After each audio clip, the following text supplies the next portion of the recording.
Machine में needle position की problem आ रही है, तो हम नीडल पोजीशन की प्रॉब्लम को सेट कर रहे हैं। हमने फिर मशीन ऑन कर दी। मशीन ऑन करने के बाद में अरे तेरी लाइट बंद हो गई।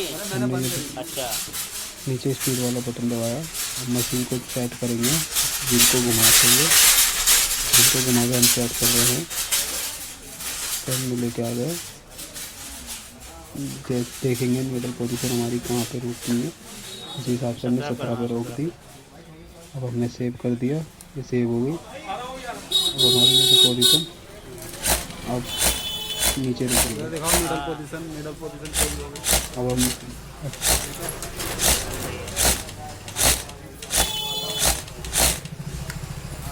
बस छोड़ दो।